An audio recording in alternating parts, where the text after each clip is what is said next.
Assalamualaikum warahmatullahi wabarakatuh. Sahabat cerdas mulia di seluruh Indonesia, berjumpa lagi bersama saya Ari Rahmawan, founder Cerdas Mulia Institute, dan hari ini saya alhamdulillah bisa berkesempatan kembali untuk membuat sebuah video sederhana untuk berbagi kepada sahabat semuanya tentang ilmu pengetahuan mengenai pengembangan diri yang saya ketahui dan saya terapkan, yang akan saya bagikan, mudah-mudahan bisa bermanfaat untuk sahabat semuanya. Topik yang akan kita bahas kali ini adalah bagaimana caranya mengoptimalkan skill public speaking untuk seorang guru. Topik kali ini diinspirasi dari sebuah pertanyaan dari pembaca blog saya di arirahmawan.net, yaitu adalah Mas Gandhi. Di sini saya ingin menunjukkan salah satu pertanyaan yang menginspirasi saya untuk membuat video ini. Beliau menanyakan, jadi ada seorang guru yaitu bernama Mas Gandhi yang berprofesi sebagai guru di Cilacap, di Cianjur, ya, guru di Cianjur, kemudian di Kecamatan Agrabinta, yang ingin bertanya tentang sebenarnya apa sih atau bagaimana sih caranya agar kita bisa mengoptimalkan public speaking kita sehingga kita mampu menyampaikan materi pembelajaran itu dengan lebih efektif. Dan oleh karena itu, hari ini izinkan saya untuk berbagi beberapa tips yang saya ketahui ketika saya mengajar di Universitas Indonesia, dan saya juga beberapa kali mengajar di SMP atau SMA dulu. Namun sekarang saya udah fokus untuk mengajar di Universitas Indonesia, dan saya ingin berbagi pada sahabat semuanya bagaimana sih caranya mengoptimalkan public speaking untuk seorang guru. Nah, kenapa sih public speaking untuk seorang guru itu berbeda dengan yang lain? Karena tentu saja guru itu memiliki dua tantangan utama. Tantangannya yaitu adalah yang pertama, ketika dia berbicara atau public speaking, dia harus memastikan bahwa setiap peserta didiknya itu memiliki atau mendapatkan pemahaman yang utuh terkait dengan apa yang dia sampaikan. Jadi ketika dia menyampaikan materi, maka peserta didiknya itu harus mendapatkan pemahaman yang utuh. Dan yang kedua tantangannya adalah peserta didik juga harus terjaga motivasinya sehingga tetap fun dalam menjalankan atau mempelajari materi yang sedang kita sampaikan. Nah, biasanya ketika misalkan kita menekankan pada pemahaman, yang terjadi adalah peserta didik menjadi bosan dan tidak fun. Begitu juga ketika kita menekankan pada fun doang, bisa jadi karena saking funnya apa yang kita sampaikan, bisa jadi malah justru mengurangi pemahaman dari peserta didik kita. Makanya dua ini harus diseimbangkan. Dan saya juga ingin share tentang dampak apa yang saya dapatkan sebagai seorang guru atau dosen ketika menerapkan tips-tips yang nanti akan saya sampaikan. Yang pertama ini adalah sebelum saya menerapkan tips-tips public speaking yang akan saya bagikan hari ini, ketika saya mengajar di Universitas Indonesia, ada yang namanya EDOM atau evaluasi dosen oleh mahasiswa, disingkat EDOM. Nah, ini kita bisa lihat dari 25 responden yang diambil dari 25 mahasiswa. Ketika saya sudah memberikan mata kuliah selama 1 semester, saya mendapatkan nilai 5,0425.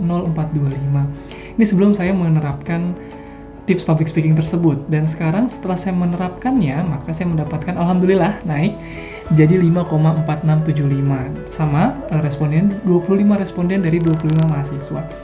Jadi apa yang saya sampaikan ini memang sudah terukur secara kuantitatif yang mudah-mudahan bisa bermanfaat untuk sahabat semuanya, terutama yang berprofesi sebagai seorang guru atau pendidik. Mudah-mudahan tipsnya bermanfaat. So, apa aja sih tips untuk mengoptimalkan public speaking kita sebagai seorang guru? Ada 4 yang akan saya bagikan pada kesempatan hari ini. Yang pertama adalah tips pertama agar kita bisa memberikan dampak yang lebih besar lagi dalam public speaking kita sebagai seorang guru, yaitu adalah 4 hal.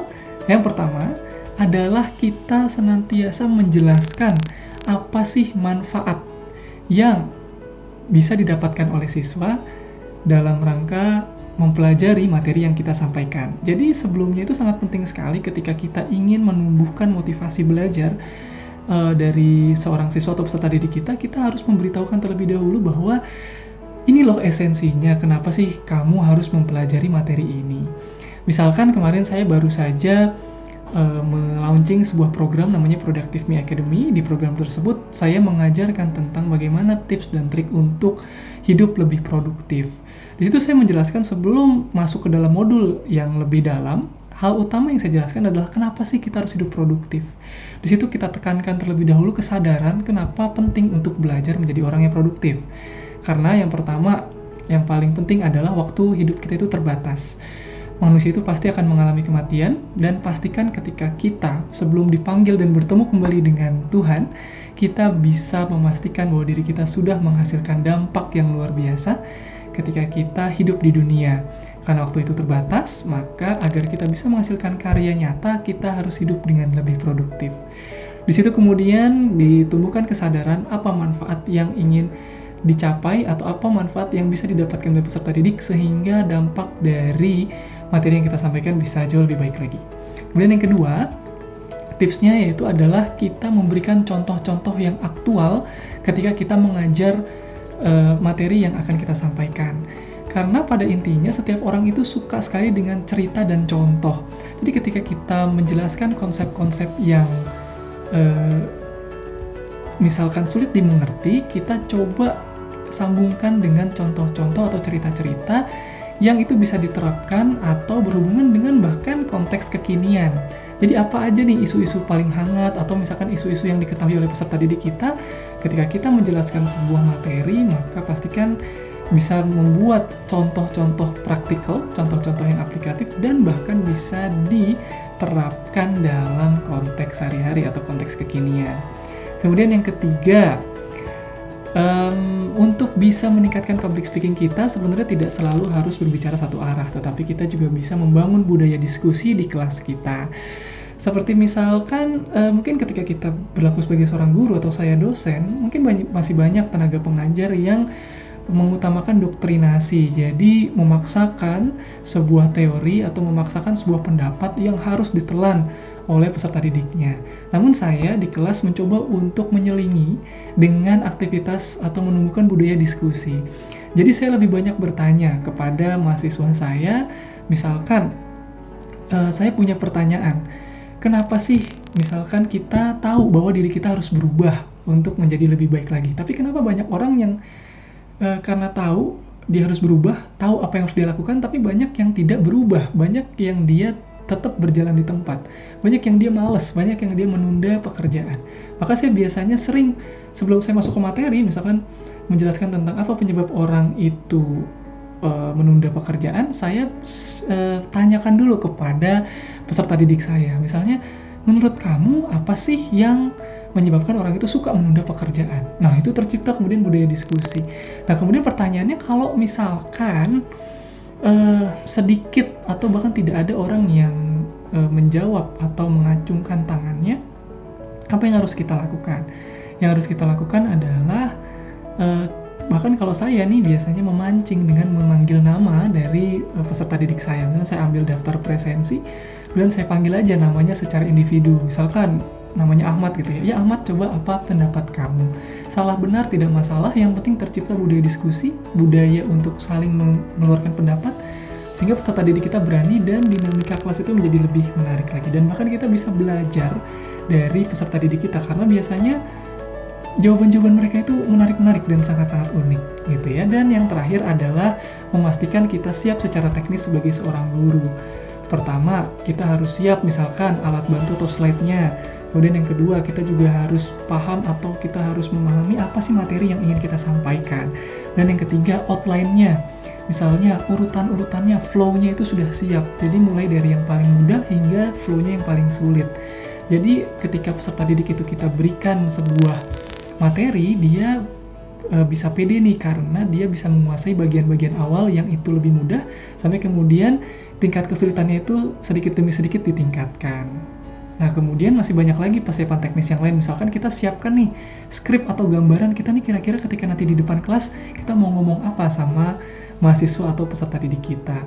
Kemudian kita siapkan baju kita, pakaian kita. Ketika kita ingin mengajar, pastikan pakaian kita itu merupakan pakaian yang terbaik. Jika kita pakai seragam, maka siapkan seragamnya itu dengan rapi. Kemudian kalau dosen yang lebih bebas, maka pastikan bahwa pakaian kita itu juga mendukung kita untuk bisa tampil dengan lebih baik. Dan persiapan-persiapan teknis itu banyak sekali, mulai dari mempersiapkan materinya, kemudian bahkan sampai pointer ya. Pointer pastikan bahwa baterainya juga tidak habis, sehingga kita bisa lebih optimal dalam menyampaikan materi di depan kelas. Dan itu saja sahabat yang ingin saya sampaikan, mudah-mudahan bermanfaat untuk sahabat semuanya yang terutama berprofesi sebagai seorang guru. Mudah-mudahan bisa lebih efektif lagi dalam menyampaikan materi, khususnya dengan menggunakan public speaking. Apabila sahabat ingin mendapatkan inspirasi yang lainnya dari saya, maka kunjungilah beberapa social channel saya di beberapa channel berikut ini. Website arirahmawan.net itu adalah blog saya. Banyak inspirasi yang bisa sahabat dapatkan di sana. Kemudian ada Twitter di @arirahmawan, Instagram di @arirahmawan, dan FB Group. Silakan sahabat join dengan gratis di sana. Klub pengembangan diri bersama Ari Rahmawan. Saya akan share banyak sekali video dan juga artikel pengembangan diri yang saya tulis dan saya bagikan. Mudah-mudahan bermanfaat untuk sahabat semuanya. Mudah-mudahan bisa membuat hidup sahabat semuanya bisa jauh lebih bermakna, bertumbuh, dan berdampak. Saya Ari Rahmawan. Sekian, terima kasih. Assalamualaikum warahmatullahi wabarakatuh. Salam cerdas mulia.